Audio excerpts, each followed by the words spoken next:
আসসালামু আলাইকুম, আমি হাদিউল বাশার। আমি নিজে মেশিন লার্নিং শেখাটা শুরু করছি কেবল। সো একটা খুবই বেসিক লেভেলের কোর্স আমি দেখলাম যে introduction to machine learning by Google developers. So আমি এই কোর্সটা ওয়ার্ক থ্রু করছি। সো আমি চাচ্ছিলাম যে আমার এই নিজের লার্নিংটাই যেন মনে থাকে, কয়েকদিন পরে যেন আমি কুইকলি রিভিজিট করতে পারি, পুরো জিনিসটা যেন হচ্ছে আমার আবার শুরু থেকে শেষ পর্যন্ত দেখতে না হয়। এই জন্য নিজের জন্য একটা ভিডিও রেকর্ড করা, পাশাপাশি অন্য কেউ যদি দেখতে আগ্রহী থাকেন তাহলে ফলো করতে পারেন। বাট সব কিছু আপনি এই developers.google.com-এ মেশিন লার্নিং যেটা ফান্ডামেন্টাল কোর্স আছে সেখানে পেয়ে যাবেন। সো চলেন শুরু করা যাক। সো প্রথম কোর্সটা হচ্ছে ইন্ট্রোডাকশন টু মেশিন লার্নিং। আপনি যদি এটাতে ক্লিক করেন, সো এখানে বলবে আসলে মেশিন লার্নিং বিষয়টা কী, কোর্সটা করতে কতক্ষণ লাগবে, দ্যাটস ইট। সো এই কোর্সটা করতে ওরা বলছে মোটামুটি 20 মিনিট সময় লাগবে, এবং এই কোর্সে মেশিন লার্নিংয়ের কনসেপ্টের একটা বেসিক ওভারভিউ দেওয়া হবে। সো চলেন শুরু করা যাক। What is machine learning? So machine learning হচ্ছে সোজা কথায় বলতে গেলে একটা প্রেডিকশন। আপনি একটা ডেটা ওকে ইনপুট দিলেন, এই ডেটার বেসিসে ওরা আপনাকে একটা প্রেডিকশন দিল। কথার কথা হচ্ছে আপনি বাংলাদেশ ক্রিকেট টিমের সবগুলা রেজাল্ট আপনি দিলেন, এবং মেশিন লার্নিং আপনাকে বলে দিতে পারবে যে নেক্সট ম্যাচটা পাকিস্তানের সাথে বাংলাদেশের খেলায় বাংলাদেশ আসলে কীরকম জিততে পারে অথবা হারতে পারে, অথবা বাংলাদেশ জেতার চান্স কেমন, এই ধরনের প্রেডিকশনগুলো মেশিন লার্নিং মাধ্যমে দেওয়া সম্ভব। তো এই সেকশনটাতে আসলে এই ব্যাপারটাই বলা হয়েছে যে মেশিন লার্নিং হচ্ছে একটা training, machine learning is a process of training a piece of software called a model to make useful predictions or generate content from data. So এটা হচ্ছে আপনি একটা মেশিন লার্নিং হচ্ছে আপনি একটা জিনিস বানাবেন, সফটওয়্যার বানাবেন, যেটাকে আসলে আমরা নাম দিচ্ছি মডেল। সো আপনি মডেলটাকে ট্রেন করাবেন এবং ওইটা থেকে আপনি একটা জিনিস প্রিডিকশন নেবেন, সেটাই হচ্ছে মেশিন লার্নিং কথা। সো এই ওয়ার্ডগুলো আপনি অনেক শুনবেন, যে ট্রেনিং এবং মডেল এবং প্রিডিকশন, এই ওয়ার্ডগুলো। সো এই জিনিসগুলোতে পরিচিত হয়ে থাকলেন আপনি। ওকে, সো এইখানে ওরা যে এক্সাম্পলটা দিছে, আমার মনে হয় পরবর্তী এক্সাম্পলগুলোতে আমি যদি এই জিনিসটার সাথেই স্টিক করি তাহলে হয়তো বুঝতে সুবিধা হবে। সো এখানে ওরা যে এক্সাম্পলটা দিচ্ছে যে আপনার কাছে ধরেন বাংলাদেশের অনেক বৃষ্টি যে হয়, এই বৃষ্টির রেকর্ড আছে। আপনি বাংলাদেশে কোন কোন জায়গায় বেশি বৃষ্টি হয়, বছরে কোন সময়টায় বেশি বৃষ্টি হয়, দিনের কোন সময়টায় বেশি বৃষ্টি হয়, ঠিক আছে, বৃষ্টির সময় আর্দ্রতা কেমন থাকে, টেম্পারেচার কত থাকে, এই ধরনের ডেটাগুলো আপনার আছে। এবং তখন আপনি এটা বলতে পারতেছেন যে আজকে বৃষ্টি হচ্ছে কি হচ্ছে না, মানে অতীতের কথা।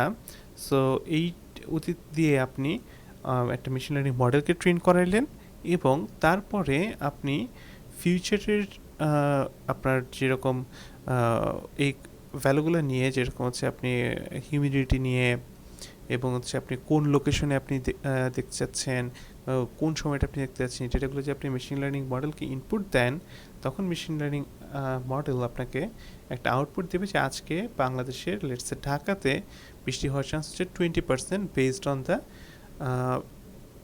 training I have received from the previous machine learning data previous data you have provided me. So এটা হচ্ছে বিষয়টা। সো তাহলে এখানে একটা কোশ্চেন করছে যে what is the model in machine learning. তাহলে মডেলটা আসলে কি? মডেলটা হচ্ছে ও আসলে কিভাবে রেজাল্টটা দিবে, ঠিক আছে। মডেলটা হচ্ছে একটা পিস অফ আসলে কম্পিউটার সফটওয়্যার, ঠিক আছে। সো ওই সফটওয়্যারটা আসলে কীভাবে কাজ করে, আমি বললাম যে computer software, right. So computer কথাটাই মানে হচ্ছে কম্পিউট করা বা কিছু একটা গণনা করা। সো মেশিন লার্নিং মডেলটা আসলে কোনো কিছু একটা গুনবে। সো গুনবে মানে ম্যাথমেটিক্স করবে, ঠিক আছে। সো ম্যাথমেটিক্স করলে এখন কিন্তু একটা রিলেশনশিপ বিল্ড আপ করতে লাগবে। কীরকম? যেরকম হচ্ছে আপনি যদি বলেন যে আপনি 10টা কলা কিনছেন 40 টাকা দিয়ে, তাহলে আপনি একটা কলা কত টাকা দিয়ে কিনছেন? 4 টাকা দিয়ে। সো এটা আপনি যেরকম ম্যাথমেটিক্স করে বের করে আনলেন, মেশিন লার্নিং মডেলটাও আসলে এরকম একটা ম্যাথমেটিক্যাল একটা রিলেশনশিপ ডিরাইভ করবে, যেটা থেকে ও আসলে কোনো একটা প্রেডিকশন দিতে পারবে। সো আমাদের অ্যান্সারটা মনে হয় হবে model is a mathematical relationship derived from data that an ML system uses to make predictions. Hey, that's it, correct. So a model is a piece of computer hardware না এটা কোনো হার্ডওয়্যার না. A model is a smaller representation of the thing you are studying. Most likely না. ঠিক আছে, so এরপরে types of machine learning. So এই types of machine লার্নিংটা হচ্ছে আপনি এখানে মেশিন লার্নিং 4টা টাইপ দেখতে পারতেছেন, ওরা আলাপ করছে সুপারভাইজড লার্নিং নিয়ে, আনসুপারভাইজড লার্নিং, রিইনফোর্সমেন্ট লার্নিং এবং generative AI. So supervised learning জিনিসটা কি? সুপারভাইজড লার্নিং মানে হচ্ছে আপনি কাউকে জিনিস শেখাচ্ছেন, আপনার একটা সুপারভাইজার আছে, ঠিক আছে? সো এই সুপারভাইজারটা আপনার করবে কি, যে আমি আপনাকে যদি একটা এক্সাম্পল দিয়ে বলতে চাই, তাহলে সুপারভাইজ লার্নিংটা হচ্ছে এইরকম, যেইখানে কথার কথা বলা আছে যে আপনার হচ্ছে কতগুলো প্যারামিটার দেয়া আছে, ঠিক আছে? প্যারামিটারগুলো কি, যে আজকে টেম্পারেচার কত, আজকে হিউমিডিটি কত, এই যে আমি যে লোকেশনে আলাপ করতেছি লোকেশনের অক্ষাংশ দ্রাঘিমাংশ কত, এবং লাস্টে বলে দেয়া আছে ওই দিন সেটাকে বৃষ্টি হয়েছিল কি হয় নাই, মানে রেজাল্টটাও বলে দিছিল, ঠিক আছে? বৃষ্টি হয়েছে কি বৃষ্টি হয়নি। এই যে আপনি মডেলটা দেখতেছেন, তাহলে এই জায়গায় আমরা দেখতে পাচ্ছি কি আমাদের এখানে ইনপুট ডেটাগুলো দেয়া আছে, ইনপুট প্যারামিটারগুলো দেওয়া আছে, এবং আউটপুটটা বৃষ্টি হয়েছে কি হয়েছে না এটাও দেওয়া আছে। সোজা কথা এইটা আপনি যখন মেশিন লার্নিং মডেলকে আপনি যখন ট্রেন করাবেন, তখন যদি আপনি মেশিন লার্নিং মডেলকে আপনার ইনপুট প্যারামিটারগুলো এবং রেজাল্ট দুইটা দিয়েই ট্রেন করান, তখন মেশিন লার্নিং মডেল এটার ভিত্তিতে যে আপনার যে এইটার যে ট্রেনিংটা হচ্ছে এটাকে বলতে হচ্ছে সুপারভাইজ লার্নিং, ঠিক আছে? এই লার্নিংয়ের বেসিসেই সে হচ্ছে আপনাকে আউটপুটটা দিবে। আর আনসুপারভাইজ লার্নিংটা কি, এখানে আপনি সব তথ্য দিয়ে দিচ্ছেন যে আপনার লংগিটিউড কত, তারপর হচ্ছে আপনার টেম্পারেচার কত, হিউমিডিটি কত, কিন্তু আপনি ওই যে বৃষ্টি হয়েছে কি হয় নাই এই রেজাল্টটা আর বলেন নাই, ঠিক আছে? তো মেশিন লার্নিং মডেল এইটার ও আসলে নিচে একটা ম্যাথমেটিক্যাল মডেল সে বিল্ড করবে ওই প্যারামিটারগুলো বেসিসে, এবং তখন সে প্রেডিক্ট করবে যে বৃষ্টি হয়েছে কি হয় নাই। এটা হচ্ছে আনসুপারভাইজড লার্নিং, ঠিক আছে? সো চলো আমরা দেখি একসাথে। সুপারভাইজড লার্নিংটা হচ্ছে supervised learning models can make predictions after seeing lots of data with the correct answers and then discovering the connections between the elements in the data that produce the correct answers.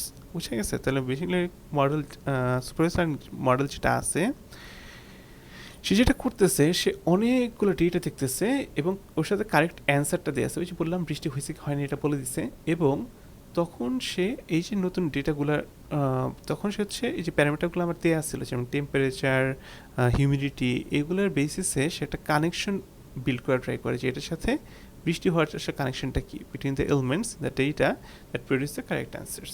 কথা বুঝে গেছে? এটা আর কি। তো এটা হচ্ছে ওই যে আমাদের গাইড বই থাকে না, গাইড বইয়ের মধ্যে প্রশ্ন উত্তর সব দেওয়া থাকে, ঠিক আছে? প্রশ্ন উত্তর সব দেওয়া আছে, তো ওইটা বেসিসে আমরা প্র্যাকটিস করে করে নতুন এক্সাম দিতে বসছি। এটা হচ্ছে সুপারভাইজড লার্নিং। সো সুপারভাইজড লার্নিংটাকে দুইটা মেইন ভাগে ভাগ করে ওরা জায়গায় দেখাইছে, to the most common use cases. So এটা হচ্ছে রিগ্রেশন এবং ক্লাসিফিকেশন। রিগ্রেশন কি? সোজা কথায় রিগ্রেশন হচ্ছে একটা নাম্বার, ঠিক আছে? মেশিন লার্নিং মডেল আপনাকে একটা প্রেডিকশন দিবে যে কথা আজকে বৃষ্টি হবে কি হবে না। সো বৃষ্টি হবে কি হবে না এটার উত্তর হচ্ছে ইয়েস অথবা নো। এই জিনিসটাকে আপনি ফেলতে পারেন হচ্ছে ক্লাসিফিকেশনের ভাগে। আর আজকে বৃষ্টি হওয়ার চান্স 30%, এই জিনিসটা হচ্ছে রিগ্রেশন মডেলে পড়বে। কথা বুঝতে পারছেন? তো এটাই হচ্ছে বিষয়টা, যে regression model predicts numeric value, that's it, ঠিক আছে? আর কিছুই না। So for example A weather model that predicts the amount of rain in inches or in millimeters is a regression model. তো এখানে সিনারিওগুলো দেখাইছে, যেরকম সিনারিওতে কি দিছে যে ফিউচার হাউস প্রাইস আপনি প্রেডিক্ট করতে চাচ্ছেন, তাহলে এটা আউটপুটটা অবশ্যই কি হাউস প্রাইসের ডেফিনেটলি একটা দাম হবে, ঠিক না? যে বাড়িটার দাম 1 মিলিয়ন অথবা 2 মিলিয়ন। সো প্রেডিকশনটা হচ্ছে একটা নিউমেরিক প্রেডিকশন, এবং এক্ষেত্রে আপনার আসলে কী কী ইনপুট ডেটা লাগতে পারে, যেরকম হচ্ছে বাড়িটা আসলে কতটুকু বড়, স্কোয়ার ফুটেজ, ঠিক আছে? বাড়িটা কোন লোকেশনে আছে, বাড়িটাকে গুলশান পরানিতে নাকি ধরেন যে মগবাজারে, ঠিক আছে? সো হচ্ছে জিপ কোড দিয়ে সেটা আপনি বুঝতে পারতেছেন। অবভিয়াসলি এলাকা ভিত্তিতে আপনার বাড়ির দাম কম বেশি করে। তারপরে হচ্ছে বেডরুম কয়টা আছে, বাথরুম কয়টা আছে, এই ধরনের ইনফরমেশনগুলো দিবে এবং সে তখন আউটপুট দিবে। আচ্ছা, আরেকটা হচ্ছে ফিউচার রাইট টাইম। আপনি ঢাকার এক জায়গা থেকে আরেক জায়গায় যাবেন, তো এই জায়গাতে আপনার কতটুকু সময় লাগবে, তাহলে এটার কি অ্যান্সারটা কি আসলে একটা মিনিটে হবে না বা ঘন্টায় হবে, মানে সেটা একটা নাম্বারে হবে। সো এটাই হচ্ছে আপনার বিষয়টা, যে এটা হচ্ছে রিগ্রেশন মডেলের এক্সাম্পল। কথা বুঝা গেছে? আচ্ছা, এরপরে যেটা সেটা হচ্ছে ক্লাসিফিকেশন মডেল। সেটা আপনাকে বলছি যে আজকে কি বৃষ্টি হবে কি হবে না, এটাকে বলতে হচ্ছে ক্লাসিফিকেশন। সো ক্লাসিফিকেশনের ফর্মাল ডেফিনেশনটা হচ্ছে এরকম, যে classification models predict the likelihood that something belongs to a category. বুঝা গেছে বিষয়টা? সে আসলে এই যে আপনি একটা ডেটা ওকে ফিট করাইছেন, ট্রেনিং দিচ্ছেন, ওইটার বেসিসে সে আপনি যখন নতুন যখন একটা ইনপুট দিচ্ছেন, ইনপুট দিয়ে বলতেছেন বলদ আজকে বৃষ্টি হবে কি হবে না, তখন সে আসলে ডেটাগুলোর ভিতরে রিলেশনশিপটা দেখবে, দেখে সে তার প্রেডিকশন দিবে যে আজকে বৃষ্টি হওয়ার chance either rain or no rain. বুঝা গেছে বিষয়টা? এরকম। সো ওরা একটা কোশ্চেন করছে যে if you wanted to use an ML model to predict energy uses for commercial buildings, what type of model would you use? So আপনি হচ্ছে কী করতেছেন, আপনি মাপবেন, প্রেডিক্ট করবেন এনার্জি ইউজ করা, যে কতটুকু, সেটা কথা কত ইউনিট আপনি বিদ্যুৎ ব্যবহার করছেন। ঠিক আছে? তো এটা একটা কত ইউনিট বিদ্যুৎ ব্যবহার করছেন মানে একটা number, that's why it falls to regression, right? হ্যাঁ। এরপরে যেটা সেটা হচ্ছে আমরা সুপারভাইজড লার্নিং দেখে ফেললাম, দুইটা মোস্ট কমন ইউজ কেস দেখে ফেলছি, রিগ্রেশন বা ক্লাসিফিকেশন। এরপরেরটা হচ্ছে আনসুপারভাইজড লার্নিং। আনসুপারভাইজড লার্নিংয়ে আপনি ওকে ডেটা ট্রেন করাচ্ছেন, কিন্তু ওকে কিন্তু আপনি আউটপুটটা বলে দিচ্ছেন না। ঠিক আছে? সো ট্রেনিংয়ের সময় আপনি ওকে আউটপুটটা বলে দিচ্ছেন না। সো ও যেটা করবে, ও হচ্ছে করবে কি, আপনার একটা ক্লাস্টার বা ওই যে একটা কথা আছে না যে flocks of a birds of a feather flocks together, ওই রকম একটা ব্যাপার আর কি। ঠিক আছে? যে ডেটাটা আসলে কারা কারা আসলে এক দলে ফেলা যাচ্ছে। ঠিক আছে? এরকম করে সেটা একটা ক্লাস্টার বানাবে। যেরকম আমি যদি বলি যে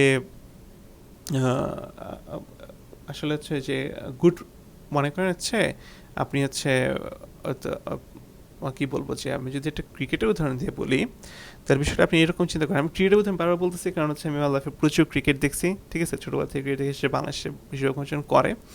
সো হ্যাঁ, তাই বলতেছি আর কি। ঠিক আছে? সো হচ্ছে ক্রিকেটের উদাহরণ যেটা হয়েছে সেটা হচ্ছে আপনি যদি দেখেন যে ক্রিকেটের যদি বলার যারা আছে, ওরা আসলে কি জোরে বল করে, ওরা পেস বলার। যারা আস্তে বল করে ওরা হচ্ছে স্পিন বলার। ঠিক আছে? আর একটা দল আছে যেটা হচ্ছে পেস বোলারের মতো অত জোরে বল করে না, বাট স্পিনারের মতো অত আস্তেও বল করতেছে না, ওরা হচ্ছে মিডিয়াম পেসার।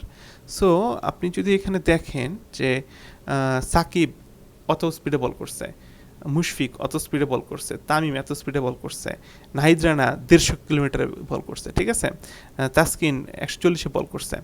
সো এখন এই স্পিডগুলোর বেসিসে ও আসলে ক্লাস্টার বানাই দিবে, যে এখানে মনে করেন নাহিদ রানা, তাসকিন এদেরকে রাখবে, এরা হচ্ছে পেসার, আর হচ্ছে আপনি যারা হচ্ছে একটু মিডিয়াম বল করছে ওদেরকে মিডিয়াম এর জন্য রাখতেছে, এবং হচ্ছে যারা আস্তে বল করছে ওদেরকে সে স্পিনার ক্যাটাগরি থাকছে। কিন্তু আমি দেখেন, আমি যে নামগুলো বলছি পেস, স্পিন, মিডিয়াম, এগুলো কিন্তু এখনও জানে না। ও জাস্ট ক্লাসিফাই করছে কিসের বেসিসে, স্পিডের বেসিসে ক্লাসিফাই করছে, যে এটা একটা ক্লাস্টারে পড়তেছে, এটা ক্লাস্টার 2-তে পড়তেছে, ক্লাস্টার 3-তে পড়তেছে। এরপরে ক্লাস্টারের নামটা দিবেন আসলে আপনি আপনার ইচ্ছা মতন। ঠিক আছে? যে যারা বেশি জোরে বল করতেছে আপনি জানেন যে ওদেরকে পেসার বলে, আপনি ওদেরকে বলতেছেন পেসার। যারা একটু আস্তে বল করতেছে ওদেরকে আপনি বলতেছেন যে, যারা মিডিয়াম বল করতেছে ওদেরকে বলতেছে যে আপনি মিডিয়াম পেসার। আর যারা অনেক আস্তে বল করতেছে ওদেরকে আপনি বলতেছেন যে স্পিনার। কথা বুঝা গেছে? এইটা হচ্ছে ব্যাপারটা। সো আনসুপারভাইজড লার্নিংয়ের ওরা ডেফিনেশনটা কি দিচ্ছে, an unsupervised learning model aims to identify meaningful patterns in dataset. তার মানে ও কী করে, যে একটা প্যাটার্ন আইডেন্টিফাই করার চেষ্টা করে, এবং ওইটার বেসিসে শেষে ক্লাস্টারগুলো বানায়। ঠিক আছে? এখানে যেরকম ওরা দিচ্ছে যে এইটা আসলে ক্লাস্টারিং মেথডের উপর ডিপেন্ড করে বিভিন্ন সিমিলার ডেটা গ্রুপগুলো ওরা বানাচ্ছে, এটাই। সো এখানে ওরা ওয়েদারের এক্সাম্পল দিচ্ছে, যে এটা স্নো নাকি স্লেট নাকি রেইন নাকি নো রেইন, এরকম ক্লাস্টার বানাচ্ছে। কথা বোঝা গেছে? যে ML model clustering similar weather patterns, এবং হচ্ছে clusters of weather patterns labelled as snow, sleet, rain and no rain. এই যে লেভেলিংটা করতেছেন, you might then attempt to name those clusters based on your understanding of the data set. মানে ওরা যে আপনার ক্লাস্টারিংটা করছে ওরা তখন কিন্তু লেভেলিংটা করে নাই, ঠিক আছে? সো আপনি কিন্তু তখন এই যে জায়গাটা ডিফাইন করে এটা লেভেলিং করে দিলেন যে এটা হচ্ছে স্নো, এটা হচ্ছে রেইন, এটা হচ্ছে নো রেইন, এরকম ব্যাপার স্যাপার আর কি। সো এখন হচ্ছে ওরা দেখাচ্ছে এখানে যে আপনার আন্ডারস্ট্যান্ডিং চেক করার জন্য। So what ডিস্টিংগুইশেস A supervised approach from an unsupervised approach? তো সুপারভাইজড এবং আনসুপারভাইজড অ্যাপ্রোচটা কি? সুপারভাইজ হচ্ছে আপনাকে শিখায় ইনপুটগুলো বলে দেয় বা আউটপুটটাকে সেটাও বলে দেয় এটা ট্রেনিংয়ের সময়, এবং আনসুপারভাইজড অ্যাপ্রোচের ট্রেনিংয়ের সময় ইনপুটগুলো শুধু বলে, আউটপুটটা বলে না, ঠিক আছে? সো এইটাই হচ্ছে মেইন ডিফারেন্সটা। তো দেখেন এটা আমরা কই পাই যে unsupervised approach knows how to লেভেল clusters of data, a supervised approach is given data that contains the correct answer. হ্যাঁ, কারেক্ট অ্যান্সারটা দেওয়া থাকে, ঠিক আছে? তার মানে ওকে ইনপুট হচ্ছে ওকে আউটপুট হচ্ছে, সো এটা কারেক্ট অ্যান্সার হওয়া উচিত। হ্যাঁ, এটা সত্য। এরপরে আসলো রিইনফোর্সমেন্ট লার্নিং। রিইনফোর্সমেন্ট লার্নিংটা আসলে কি? রি মানে হচ্ছে সে রিপিট করতেছে, ঠিক আছে? সো ও আসলে করতেছে কি, সে হচ্ছে প্রেডিকশন দিচ্ছে যে আমরা যদি ফর্মাল ডেফিনেশনটা পড়ি যে reinforcement learning models make predictions by getting rewards or penalties based on actions performed within an environment, ঠিক আছে? মানে কি? মানে হচ্ছে ওটা প্রেডিকশন করতেছে কিভাবে, ও একটা প্রেডিকশন করে সেটা রিওয়ার্ড পাচ্ছে অথবা পেনাল্টি পাচ্ছে, ঠিক আছে? কিসের বেসিসে? Based on the actions performed within an environment. এটা আসলে আপনার কখন ইউজ করে? যে রোবট ট্রেন করতে ইউজ করে, ঠিক আছে? যে আপনার হচ্ছে ওয়াকিং অ্যারাউন্ড এ রুম, ওকে বলছে যে তুমি এত ফাস্ট হাঁটো অথবা এত ফাস্ট হাঁটো না, এরকম ব্যাপার স্যাপারগুলো আর কি। সো এরপর হচ্ছে generative AI. Generative AI formal ডেফিনেশনটা কি দিচ্ছে ওরা? যে generative AI is a class of models that creates content from user input. মানে একটা ইউজার ইনপুট দিছে, ওইটার ভিত্তিতে সে একটা কিছু কন্টেন্ট বানাইছে। কন্টেন্ট কীরকম হইতে পারে? টেক্সট হইতে পারে, ইমেজ হইতে পারে, ভিডিও হইতে পারে, কোড হইতে পারে, স্পিচ হইতে পারে, এরকম অনেক কিছু হইতে পারে। কথা বোঝা গেছে? সো এটাই হচ্ছে আপনার জেনারেটিভ এআইটা, যেরকম এখানে এক্সাম্পল করে দিচ্ছে যে মডেল কি, ইনপুট কি, এক্সাম্পল আউটপুট কি। টেক্সট টু টেক্সট মডেল দিলে আপনার বললো যে হচ্ছে সাকিব কই থাকে, এই ধরনের একটা রেজাল্ট সে দিয়ে দিল, ঠিক আছে? টেক্সট টু ইমেজ একটা যদি এক্সাম্পল দিতে চায় তখন আপনার এই এক্সাম্পলগুলো আর কি। আর টেক্সট টু কোড তো আমরা আসলে সবাই বলি যে এরকম একটা কোড করে দাও আমাদেরকে, ঠিক আছে? তো সোজা হচ্ছে এটা হচ্ছে জেনারেটিভ এআইয়ের কাজটা, ঠিক আছে? সো জেনারেটিভ এআই করেটা কি? জেনারেটিভ এআই যেটা করে, ও হচ্ছে প্যাটার্ন দেখে দেখে শিখে। কীরকম? যেরকম হচ্ছে artist who learn to paint in a particular style by studying lots of painting in that style. আপনি এখন ওই যে গাইতে গাইতে গায়েন একটা কথা আছে না বাংলায়, ওই কথাটা আর কি। কথা বুঝে গেছে? এরকম। সো এটা হচ্ছে এটার মূল ব্যাপারটা ছিল। সো নেক্সট আমরা হচ্ছে কিওয়ার্ডগুলো যদি চেক করি, যে ক্লাসিফিকেশন মডেল কি আমরা জানি, ক্লাস্টারিং কি জানি, মডেল কি জানি, ঠিক আছে? পলিসি কি জানছি আমরা? দেখি তো একটু কুইকলি পলিসি জিনিসটা কি ছিল।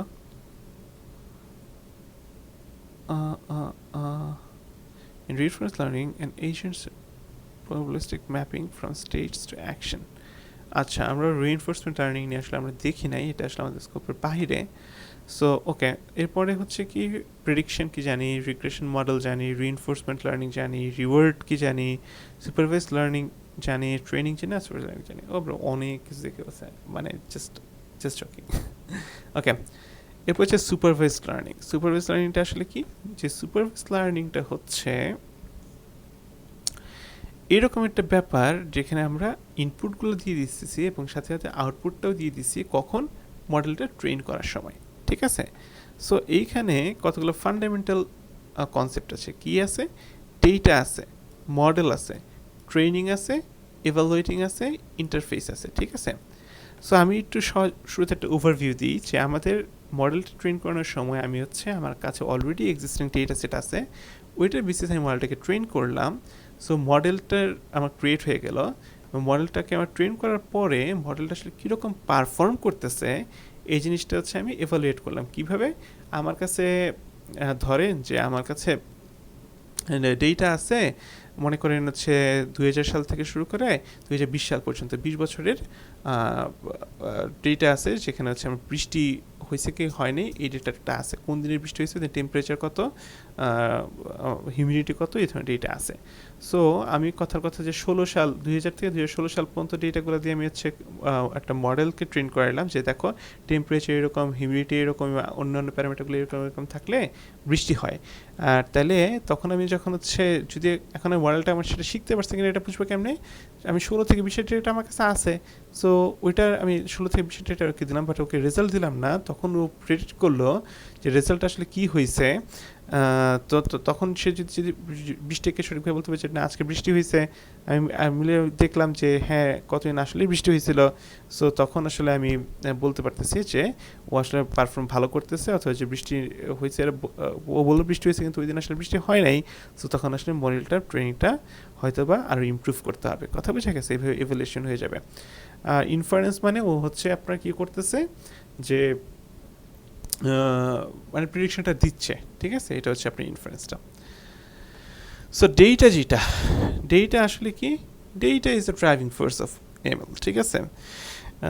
এই কারণে দেখবেন যে হচ্ছে আপনার অনেক জায়গায় আপনার অনেক কিছু ফ্রিতে ইউজ করতে দেয়, কিন্তু কন্ডিশনটা কি যে আপনার ডেটাটা ওরা আচ্ছা নিবে, ঠিক আছে। তো এখন হচ্ছে ডেটাটার যে হচ্ছে গুগল অল দ্য টাইম আমাদের কথা শুনতে চায়, ঠিক আছে, এরকম হচ্ছে উদাহরণ। সো এখন আমরা যদি দেখি আমাদের হচ্ছে ডেটাকে আমরা আসলে মোটা থেকে দুইটা সেকশনে আমরা কথা বলতে পারি, সেটা হচ্ছে কি ফিচার এবং হচ্ছে লেভেল, সরি। সো এখানে আমরা যদি এটা আপনার ছবিটা দেখে ইজিলি বলে ফেলা যায়, সেটা হচ্ছে কি ফিচার হচ্ছে আমার যেই জিনিসগুলো বলে দিচ্ছি, যেরকম date, latitude, longitude, temperature, humidity, cloud coverage, এই ব্যাপারগুলো হচ্ছে প্রত্যেকে এক একটা করে ফিচার। এবং এটার বেসিসে আমি হচ্ছে বলছি যে ওই দিন আমার রেইনফলের চান্স কত, আমার রেইনফল কতটুকু হয়েছে, কত ইঞ্চি আমার রেইনফল হয়েছে, 0.01 রেইনফল হয়েছে, এই এত থাকলে আমার 0.23 রেইনফল হয়েছে, এগুলো হচ্ছে লেভেল। এবং এখানে কি দুইটা ইনসিডেন্ট আমরা দেখতে পারতেছি না, এই দুইটা ইনসিডেন্টকে আমরা বলতেছি যে দুইটা এক্সাম্পল। তাহলে এক্সাম্পল কি আমরা বুঝতে পারছি, ফিচার কি বুঝতে পারছি, লেভেল কি বুঝতে পারছি, তাই তো? আচ্ছা, তো এরপরে দেখেন টু আনলেভেলড এক্সাম্পল, এক্ষেত্রে আমরা কি সবগুলাই যে আগের এক্সাম্পল দেখছেন সবগুলো ফিচার বলে দিয়েছি, কিন্তু এই টাইমে আমরা বলি নাই যে কত ইঞ্চি বৃষ্টি আমার হয়েছে, ঠিক আছে। তাহলে এটা হচ্ছে আনলেভেলড ডেটা। তারপরে হচ্ছে ডেটা সেটের ক্যারেক্টারিস্টিক্স আসলে কি, যে ডেটা সেট আসলে আপনি দুই রকমভাবে দেখতে পারেন, ঠিক আছে। একটা হচ্ছে কি ডেটা সেটের সাইজ কতটুকু, ঠিক আছে, যে আপনি ওই যে যেটা বললাম যে 2000 থেকে 2020 সাল পর্যন্ত আপনার বৃষ্টির ডেটা আছে, ঠিক আছে, এটা হচ্ছে ডেটা সেটের সাইজ। কারোর কাছে 2000 থেকে 2001 সালের ডেটা সেট থাকতে পারে, তো ডেফিনেটলি 1 বছর ডেটা থেকে 20 বছর ডেটা অনেক বড়, এটা হচ্ছে একটা লার্জ ডেটা সেট আপনি বলতে পারতেছেন। আরেকটা হচ্ছে ডেটা কতটুকু ডাইভার্স, যেরকম হচ্ছে আপনি 20 বছর যাবতীয় ডেটা নিয়েছেন, সো বাট প্রত্যেক বছরই জাস্ট জুলাই মাসে ডেটা নিয়েছেন, আপনার কাছে all the year round data নাই, জানুয়ারি থেকে শুরু করে ডিসেম্বর পর্যন্ত ডেটা নাই, এটা এক ধরনের ব্যাপার। সো হচ্ছে আপনার শুধুমাত্র একটা পার্টিকুলার মাসে ডেটা নিলেন, তাহলে আপনার ডেটা কম ডাইভার্স। আপনি যদি পুরা মানে মধ্যে কথা হচ্ছে মেশিন লার্নিংয়ের ব্যাপারটাকে আপনার এভাবে শেখাইতে হবে যে যতগুলো আসলে পারমিউটেশন কম্বিনেশন হইতে পারে, ঠিক আছে, আপনি সব কিছু অল দ্য পসিবল ইনপুট এবং আউটপুট আপনি ওকে দিচ্ছেন। সো এটাই হচ্ছে একটা মেশিন লার্নিং মডেলের বেস্ট ট্রেনিং আর কি, বুঝা গেছে বিষয়টা। সো এটাই আর কি বলতেছে যে এখন ও এটাই বলতেছে এখানে যে a large data doesn't guarantee sufficient diversity and a data set that is highly diverse doesn't guarantee sufficient examples, ঠিক আছে। for instance a data set might contain 100 years worth of data but only for the month of July. Using this data set to predict rainfall in January would produce poor predictions. Conversely, a data set might cover only a few years but contain every month. This dataset might produce poor predictions because it doesn't contain enough years to account for variability. কথা বোঝা গেছে? এই হচ্ছে ব্যাপারটা। So এখানে একটা understanding চেকের জন্য কোশ্চেন আছে যে what attributes of a dataset would be ideal to use for ML. So আমি আপনাকে কি বলছি যে যত রকম কম্বিনেশন পারমিউটেশন হইতে পারে সব কিছু আমি ওকে বলে দিচ্ছি, তাইলে আমার ওইটা হচ্ছে আইডিয়াল কেস। সো আমার হচ্ছে আইডিয়াল কেসে কী হবে যে ডেটা সেটটা অনেক লার্জ হবে এবং ডাইভার্সিটি অনেক বেশি হবে, ঠিক আছে? সো এইটা হচ্ছে বিষয়টা। আর হচ্ছে আচ্ছা, তারপরে হচ্ছে এখন ডেটা সেট তো আমরা বললাম যত রকম কম্বিনেশন রোটেশন হইতে পারে আমরা সব কিছু বলেইছি, ঠিক না? কিন্তু যে কথার কথা যে ঢাকায় ঠিক আছে, যে একদিন পরীক্ষা হয়েছে কি হয়েছে না এটার সাথে তো আসলে বৃষ্টির খুব বেশি সম্পর্ক নেই, ঠিক না? সো মানে কোনো কজাল এফেক্ট নাই, তাই আমার সব ডেটা সেটের সবগুলো ফিচারই আমার হচ্ছে লেভেলটাতে আমার অ্যাক্টিভলি আউটপুট রাখবে, ব্যাপারটা এরকম নাও হইতে পারে, ঠিক আছে? এই তারপরে মডেল আসলে কি জিনিস বলছি, যে আমরা যে জিনিসটাকে শিখাচ্ছি সেই জিনিসটাকে আমরা আসলে মডেল বলতেছি। So in supervised learning A model is a complex collection of numbers that define the mathematical relationship from specific input feature patterns to specific output level values. The model discovers these patterns through training. কথা বুঝা গেছে? So এরপরে ট্রেনিংয়ের ব্যাপারটা আসলো। So ট্রেনিংয়ের ব্যাপারটা আপনি যদি বলেন যে আপনি একটা জিনিসকে অলরেডি আপনি হচ্ছে ওই যে বৃষ্টির যে এক্সাম্পলটা আমরা দিচ্ছি, যে আমাদের কাছে 20 বছরের ডেটা আছে, 16 বছরের ডেটাতে আমরা ট্রেনিং করছি, 4 বছরের ডেটাতে আমরা টেস্ট করতেছি। সো আপনি 4 বছরের যে ও আউটপুট দিচ্ছে এবং আপনি আসল যে আউটপুটের ভ্যালু, এই দুইটার ভিতরে যে ডিফারেন্সটা এটাকে বলতেছে লস, ঠিক আছে?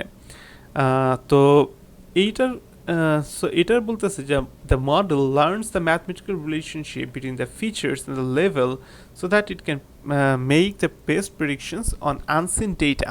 মানে তখন আপনি হচ্ছে কথার কথা হচ্ছে 26 সালের, 27 সালের, 28 সালের আপনি হচ্ছে ইনপুটগুলো দিচ্ছেন যে টেম্পারেচার কত থাকতে পারে, হিউমিডিটি কত থাকতে পারে, এগুলো বেসিসে ও আসলে বলবে যে হচ্ছে আপনার কি বলছে যে বৃষ্টি কীরকম হতে পারে, ঠিক আছে, বা কতটুকু বৃষ্টি হতে পারে, এরকম আর কি। তো এখন দেখা গেছে যে একটা মডেল প্রেডিক্ট করছে যে 1.15 ইঞ্চ বৃষ্টি হয়েছে, বাট অ্যাকচুয়ালি বৃষ্টি হচ্ছে 0.75 ইঞ্চ, ঠিক না? তাহলে তাহলে আসলে করতে হবে কি, যে এই ডেটা সেটটা আসলে আরও ইমপ্রুভ করার চান্স আছে, ঠিক আছে? সো মডেলটার আসলে আরও ইমপ্রুভ করার চান্স আছে। ওকে, তারপরে আমরা যদি দেখি যে আসলে একটা মডেল ট্রেনিং বলতে আসলে কী বোঝাচ্ছে, দেখেন এখানে একটা এটাকে কি বলবো, যে মোটামুটি একটা চতুর্ভুজের মতন দিছে, একটা লেভেল এক্সাম্পল দিছে, এগুলো সব চতুর্ভুজের মতন। একটা মডেল এই ইয়েলো কালারটাকেও হচ্ছে আপনার প্রেডিক্ট করছে যে এরকম একটা ট্রায়াঙ্গেল মতন, ঠিক আছে? সো এটাই হচ্ছে যে ML model making A prediction from a levelled example. So সবগুলোই দেখছে হচ্ছে আপনার কি বলবো, যে চতুর্ভুজের মতন, আর এটাকে সে হচ্ছে প্রেডিক্ট করতেছে যেটা ট্রায়াঙ্গেলের মতন, বুঝা গেছে?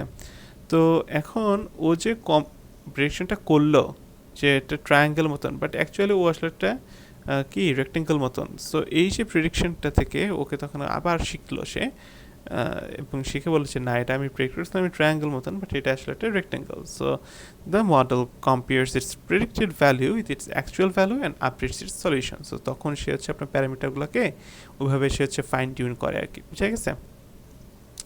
তো এইটাই আর কি, এই জিনিসটা রিপিট করতে থাকে এবং আস্তে আস্তে আরও বেশি বেশি শিখতে থাকে, ঠিক আছে? আগে হচ্ছে একটা সেট দেখাইছিলাম, এখানে নিচের সেট, ঠিক আছে, পুরো একটা ব্লক নিয়ে এসে পড়ছে, ঠিক আছে? লেভেল এক্সাম্পল দিবে, মডেল দিবে, প্রেডিকশন দিবে, অ্যাকচুয়াল ভ্যালু দিবে, ওইটা বেসিসে আসলে সে রেজাল্টগুলো আনবে। সো এটাই বলতেছে এখানে যে an ML model updating its prediction for each labelled example in the training data set, বুঝা গেছে বিষয়টা? সো এরপরে যেটা হয়েছে যে evaluation যে ব্যাপারটা, evaluationের ব্যাপারটা আসলে এইটাই যে we evaluate a trained model to determine how well it learned, ঠিক আছে, কীরকম ভালো শিখছে। when you evaluate a model we use a labeled dataset but we only give the model the dataset's features, আমরা জাস্ট হচ্ছে ওকে ফিচারটা দিচ্ছি, ওকে আমি লেভেলিংটা দিচ্ছি না, ঠিক আছে? So then we compare the model's prediction to the label's true values. So এটাই আসলে বলতেছে যে use a trained ML model to predict a value from a given data set with labeled examples. তার হচ্ছে ফিচার আছে, কিছু level আছে, এটা দিয়ে আমি হচ্ছে ওকে ট্রেনিং করাইছি। এখন ট্রেনিংয়ের পরে আমি ওকে যেটা করছি, আমি জাস্ট ওকে এই যে দেখেন দুইটা ভাগে ভাগ করছে, জাস্ট ফিচারগুলো আমি দিছি, লেভেলগুলোকে দিই নাই। তো ফিচারগুলো দেওয়ার পরে ও কিছু একটা প্রেডিক্ট করছে এবং আমরা আমাদের অ্যাকচুয়াল ভ্যালুগুলো আমরা আনছি। এই দুইটার বেসিসে আমরা আসলে দেখতে পারতেছি যে ওর প্রেডিকশন এবং অ্যাকচুয়াল ভ্যালুর মধ্যে আসলে কোনো তফাৎ আছে নাকি নাই। ঠিক আছে, যেরকম ওই জায়গায় এরকমভাবে জিনিসটাকে শেপ করতে পারছে, আবার এই জায়গায় এরকম শেপ ছিল, এই জায়গায় এরকম শেপ ছিল। ঠিক আছে, আপনি যে শেপগুলো ফলো করেন তাহলে এটা হচ্ছে compare predicted values with actual values. ঠিক আছে, তো evaluating an ML model by comparing its prediction to its actual values. So এখানে depending on the model's prediction, we might do more training and evaluating before deploying the model in real world application. কথা বুঝা গেছে? So এটা আর কি ওরা বলতেছে এখন, why does a model need to be trained before it can make predictions? কারণ যে কোনো প্রেডিকশন আমরা করতে চাই না কেন, আমাদের কিছু একটা বেসিসে আমার প্রেডিকশনটা করা লাগবে, আমাদের একটা ম্যাথমেটিক্যাল বেসিস লাগবে যে ম্যাথমেটিক্যাল রিলেশনশিপটা এরকম আসতেছে, সো এটা বেসিসে আমি সেই প্রেডিকশনটা করলাম। ঠিক আছে, সো এটাই আসলে যে model needs to be trained to learn mathematical relationship between the features and the লেভেল ইন এ ডেটা সেট। ঠিক আছে, সো এরপরে হচ্ছে ইনফারেন্স। ইনফারেন্স জিনিসটা কি? Once we have satisfied the results from evaluating the model, we can use the model to make predictions called inferences on unleveled examples. ঠিক আছে, এখন ইনফারেন্সটাই মানে হচ্ছে ও রিয়েল লাইফে কাজ করা শুরু করে দিচ্ছে। ঠিক আছে, ও রিয়েল ওয়ার্ল্ডে প্রেডিকশন দিচ্ছে। In the weather app example, we would give the model the current weather conditions like temperature, atmospheric pressure, and relative humidity, and it would predict the amount of rainfall. বুঝা গেছে বিষয়টা? এই so এরপরে ওরা আমাদেরকে চলেন question করবে অনেকগুলা। সো প্রেডিক্টিভ পাওয়ারের ভেতর আসলে কি যে আমাকে অনেকগুলো ফিচার দিয়ে দিছে। ঠিক আছে, সো এবং হচ্ছে আমাকে একটা লেভেল জানতে চেয়েছে। ঠিক আছে, কিসের ফিচার দিছে? গাড়ির ফিচার দিছে, গাড়ির কালার, গাড়ির mileage, height, gear box, make model, length, tyre size, wheel base, weight, year, এগুলো ফিচারগুলো আমাকে দিয়ে দিচ্ছে, আমাকে প্রাইসটা জানতে চেয়েছে। সো আপনি যখন একটা সিস্টেম ডিজাইন করবেন, ওরা কিন্তু এটা একটা অ্যাপ্লিকেশনের একটা কোয়েশ্চেন করছে যে which three features do you think are likely the greatest predictors for a car's price. ঠিক আছে, আপনি যখন আসলে একটা গাড়ির প্রাইস ডিফাইন করবেন, তখন আসলে কোন ফিচারগুলোর উপরে আপনি বেশি রিলাই করবেন। ঠিক আছে, সো আপনারা আপনার প্রেডিকশন কমেন্টে জানাতে পারেন, বাট আমার প্রেডিকশন যেটা সেটা হচ্ছে আমি গাড়ির মাইলস মানে গাড়িটা কত মাইল চলছে।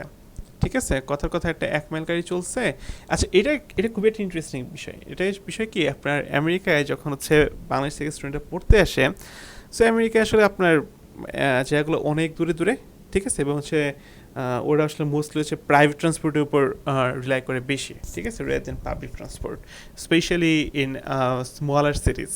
ঠিক আছে, সো তখন আপনি যখন একটা গাড়ি কিনতে যায়, মোস্ট অফ দ্য পিপল কেনে হচ্ছে সেকেন্ড হ্যান্ড গাড়ি। সো সেকেন্ড হ্যান্ড গাড়ি যখন কিনবে তখন দেখবে হচ্ছে মাইল কীরকম, যেরকম যদি আমি একটা পার্টিকুলার মানে জাস্ট ফর এক্সাম্পল বলছে টয়োটার গাড়িগুলো যেরকম বলা হয়েছে 3 লাখ মাইল চলতেছে। ঠিক আছে, আমি টয়োটাকে প্রমোট করতেছি না, টয়োটা আমাকে টাকা পয়সা দিলে আমি খুব খুশি, বাট আমি টয়োটাকে প্রমোট করতেছি না এখন। সো এখন যেটা হয়েছে যে বলা হয় যে টয়োটা গাড়িগুলো হচ্ছে 3 লাখ মাইল পর্যন্ত মোটামুটি ভালো চলতেছে। ঠিক আছে, সো এখন আপনি একটা গাড়ির মাইল যেটা মাত্র 20,000 মাইল চলছে, আপনি ওইটা নেবেন, নাকি আপনি একটা গাড়ি যেটা 1.5 লাখ মাইল চলছে ওইটা নেবেন? ঠিক আছে, এবং প্রাইস ডেফিনেটলি সেম হবে না। ঠিক না, কারণ যেটা গাড়িটা মাত্র 20,000 মাইল চলছে সেটা আরও মনে করেন সে প্রায় 2.5 লাখ মাইলের মতো বেশি চলতে পারবে, আর যেই গাড়িটা অলরেডি 1.5 লাখ মাইল চলে গেছে সে হয়তো আর 1.5 লাখ মাইল চলবে। ঠিক আছে, সো এরকম গাড়িটা মাইল কত এটার উপর প্রাইসটা অনেক ভ্যারি করবে ডিপেন্ডিং অন কালার। একটা হোয়াইট কালার গাড়ি আর একটা ব্লু কালার গাড়ি খুব বেশি তফাৎ হয়তো বা ফেলবে না যে প্রাইসের ক্ষেত্রে। ঠিক আছে, আর হচ্ছে তারপরে আপনি দেখবেন মেক মডেল। ঠিক আছে, যেরকম হচ্ছে 2006 টয়োটা হাইল্যান্ডার। ঠিক আছে, হাইব্রিড। সো এবং হচ্ছে ইয়ার 2006 বললাম, মেক মডেল হচ্ছে টয়োটা হাইল্যান্ডার। ঠিক আছে, এরকম হচ্ছে ব্যাপারগুলো। সো এই ব্যাপারগুলো আসলে বেশি ইম্প্যাক্ট ফেলে। So miles, then make model, year and miles. ঠিক আছে, সো এটা আসলে বেশি ইম্প্যাক্ট ফেলে। তারপর হচ্ছে সুপারভাইজড বা আনসুপারভাইজড লার্নিং নিয়ে আমাদের কী শিখছি আমরা, যে এতক্ষণ বকবক করলাম এটা থেকে আমরা কী শিখছি এই জিনিসটা আমরা চেক করবো এখন। ঠিক আছে, সো বলছে যে suppose A data of users for an online shopping website, it contain the following columns: last কবে পারচেস করছে, কত পারচেস করছে, কবে সাইন আপ করছে ওয়েবসাইটে, কয়টা পারচেস করছে, কয়টা কুপন ইউজ করছে, ওর এডুকেশন লেভেল কি, ওর ম্যাচুয়াল স্ট্যাটাস কি, ওর ইনকাম কি, এই যে কোশ্চেন করছে যে if you wanted to understand the types of users that visit the site would you use supervised or unsupervised learning, মানে কথা হচ্ছে যারা এই সাইটটা ভিজিট করে আপনি যদি ওদের টাইপটা বুঝতে চান তাহলে আপনি কি সুপারভাইজড লার্নিং করবেন নাকি আনসুপারভাইজড লার্নিং করবেন। দেখেন প্রত্যেকের এই যে এক্সাম্পলগুলো দিছে এখানে এখানে কি কোথাও লেভেলিং করে দেওয়া আছে না। তো সুপারভাইজড লার্নিংয়ের জন্য আমার মডেলটাকে ট্রেন করাতে কিন্তু আমার লেভেলিং করা লাগবে, যেটা এখানে নাই। সো আমার এখানে সুপারভাইজড লার্নিং হওয়ার কিন্তু চান্স নাই। সো আনসুপারভাইজড লার্নিং এটাই হচ্ছে আমার মূল বিষয়। কথা বুঝতে পারছেন? এটা কিন্তু খুবই ট্রিকি জিনিস, এগুলো খুব ইম্পর্টেন্ট জিনিস, ঠিক আছে। সো এরপরের বিষয় যেটা যে বলছে যে suppose you had an energy uses data set for homes with the following columns: square feet, location, latitude, longitude, year built, kilowatt per year. So what type of ML model, what type of ML would you use to predict the kilowatt hours used per year for a newly constructed house? একটা নতুন বাসা বানাইছে, ওর জন্য হচ্ছে kilowatt আওয়ারে আপনি হচ্ছে predict করবেন যে কতটুক সে হচ্ছে ইউজ করতে পারে, ঠিক আছে। সো এখানে দেখেন আপনাকে কিন্তু হচ্ছে সব রেটে দিছে, মানে এক্সাম্পলের ভেতরে আপনাকে ফিচার্সগুলো দিয়ে দিছে এবং পাশাপাশি লেভেলটাও দিয়ে দিছে। সো মেবি আমরা এখানে সুপারভাইজড লার্নিং ইউজ করবো, ঠিক না? চলেন দেখি। ইয়েস, হয়ে গেছে, দেখছেন? ওকে, নেক্সট কোয়েশ্চেন হচ্ছে বলছে suppose you had a flight data set with the following columns. আপনাকে এই বিভিন্ন রকম ফিচারগুলো দিয়ে দিছে, departure airport, destination airport, date, time of day, airline, fuel price, airline ticket cost. Also, if you wanted to predict the cost of an airline ticket, would you use the regression classification? মানে টিকিটের দাম জানতে চাইছে, টিকিটের দাম definitely সংখ্যা হবে $100, $200 এরকম কিছু, ঠিক না? তাহলে আমাদের একটা নাম্বার হবে, তো একটা ক্লাসিফিকেশন না হবে হচ্ছে রিগ্রেশন, কারণ রিগ্রেশন হচ্ছে আমাদের নাম্বার দেয়। হ্যাঁ, হয়েছে, এটা ইজি কোশ্চেন ছিল। Okay, so based on the data set, could you train a classification model to classify the cost of an airplane ticket as high, average, or low? আচ্ছা, এখানেও বাংলাদেশি স্টুডেন্টদের এক্সাম্পলটা দিই। তো স্টুডেন্টরা যখন আসে, তো আবার এইখানে আসলে আমেরিকাতে আসলে তো অথবা যে কোনো বিদেশে যায় না কেন, মানুষ কিন্তু নিজের দেশটা খুব ভালোবাসে, ঠিক না? সো মানুষও নিজের দেশটায় কিন্তু ঘুরতে যেতে চায়, বেড়াতে যেতে চায়। এখানে একটা মূল যে ব্যাপারটা যে আপনি গাড়িতে যেতে লাগলে কি আপনি হচ্ছে হাইটাতে চলে যেতে পারবেন না, ঠিক না? আপনার ছুটি ছাটার ব্যাপার থাকে, আপনি হাইটে যেতে তো অনেক সময় লাগবে। এবং হাইটে আমি জানি না কেউ এটা করছে কিনা, যে পৃথিবীর এক সাইড থেকে হাইটে আরেক সাইড চলে গেছে কিনা, হয়তো বা করতে পারে, জানি না। তো এখন যে ঘটনাটা হয় যে মোস্ট পিপল কী করবে, ওটা হচ্ছে আপনার টিকিট কাটবে, বিমানের টিকিট কাটবে। বিমানের টিকিটের হচ্ছে দাম যখন অনেক ফ্লাকচুয়েট করে, ঠিক আছে। আপনি যদি গুগল ফ্লাইটসে যান, আপনি যদি দেখেন যে আপনি একটা টিকিট কাটবেন কথার কথা ওয়াশিংটন ডিসি থেকে ঢাকার, তখন আপনি দেখবেন যে ওরা আসলে বিভিন্ন রকম দাম দেখাচ্ছে, ঠিক আছে। সামটাইমস আপনি ঢুকবেন দেখবেন সে 1000 টাকা, সামটাইমস ঢুকবেন সে 3000 টাকা, সামটাইমস হয়তো 2500 টাকা। সো আপনি আসলে বুঝবেন কেমনি যে আসলে ইউজুয়াল প্রাইস কীরকম। এই কারণে প্রাইসের সাথে একটা লেভেলিং আপনি হয়তো দেখতে চাইবেন, যেখানে বলবে যে এটা এভারেজ প্রাইস অথবা এটা হচ্ছে হাই প্রাইস, এটা লো প্রাইস, তুমি এখন নিয়ে নিতে পারো, এরকম আর কি। সো এটাকে আমরা এই ডেটা সেট করতে পারবো কিনা, ডেফিনেটলি আমরা করতে পারবো। আমরা হচ্ছে একটা এভারেজ থাকবে, সো এভারেজের বেসিসে আমরা বলবো যে এটা আসলে হাই নাকি লো না কীরকম নাকি এভারেজ, ঠিক আছে।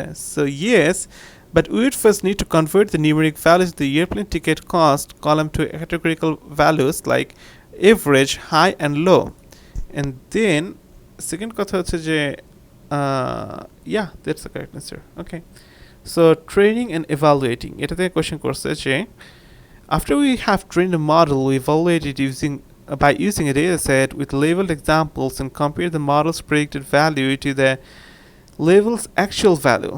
Select the two best answers for the question. Okay, if the model's prediction are far off, what might you do to make them better? মানে হচ্ছে আপনি প্রেডিকশন করছে যে কথার কথা যে বৃষ্টি হবে হচ্ছে আপনার 6 ইঞ্চি, কিন্তু প্রেডিকশন করছে 1 ইঞ্চি বৃষ্টি হবে। তো বৃষ্টি হবে 6 ইঞ্চি, ও দিচ্ছে হচ্ছে 60 ইঞ্চি বৃষ্টি হবে। তো তখন ডেফিনেটলি ও হচ্ছে ভালোভাবে প্রেডিক্ট করতে পারতেছে না। সো আপনি হচ্ছে কীভাবে ইমপ্রুভ করতে পারেন, ঠিক আছে। সো এটা করতে হচ্ছে যে আপনি করতে পারেন কি, মডেলটাকে রিট্রেন করাইতে লাগবে। ও যেরকম বেস ম্যাথমেটিক্যাল মডেলটা দিচ্ছিল মডেলটা ভালো কাজ করতেছে না, সো এটাকে রিট্রেন করতে হবে, retrain the model but use only the features you believe have the strongest predictive power for this level, ঠিক না? যেই মডেলগুলো আসলে যেই ফিচারগুলো আসলে বেশি ইম্প্যাক্ট ফেলে রেজাল্টে, ঠিক না? ওই যে একটা কথা আছে 80-20 রুল, 80-20 রুলটা আসলে কি, যে আমরা আমাদের যেই একটা কোনো একটা রেজাল্ট পাইলাম, এটা আসলে অনেকগুলো ভ্যারিয়েবল যদি থাকে ওর মধ্যে 20% ভ্যারিয়েবল আসলে 80% রেজাল্ট আমাদের দিয়ে দেয়, ঠিক আছে? আর বাকি 80% ভ্যারিয়েবল মিলে হয়তো আমাকে 20% রেজাল্ট দেবে, কথা বোঝা গেছে? সো এইরকম এই জিনিসটা আপনারা একটু সার্চ করে দেখতে পারেন, এটা আমার হচ্ছে যতদূর মনে আছে সেটা বিস্তারিত বললাম। সো এরপরে বলছে যে try different training approach, for example if you used a supervised approach try an unsupervised approach. এটা করতে পারেন। আই ডোন্ট থিঙ্ক যে এই জিনিসটা আসলে খুব বেশি ইম্প্যাক্ট ফেলতেছে, তার থেকে আপনি যে রিট্রেনিং এর দিকে মনোযোগ দেন, retrain the model using larger and more diverse data set, yes, তাহলে মডেলটা আরও বেশি শিখতে পারবে ভালো এবং হচ্ছে আরও ভালো প্রেডিক্ট করতে পারবে। যে বললাম যে যত রকম আপনি সিনারিও ওকে দিতে পারবেন, yes we got 2 correct answers, okay. So now we have completed this course, like the introduction to machine learning. This was a very casual talking. I was just interested in recording my own experience with you. So এখানে যদি আমি কোনো কিছু ভুল করে বলে থাকি আপনারা সেটা কমেন্টে জানাতে পারেন, এবং হচ্ছে আমি হোপফুলি জিনিসটা কন্টিনিউ করে যাব। So thanks for being with me, thank you so much.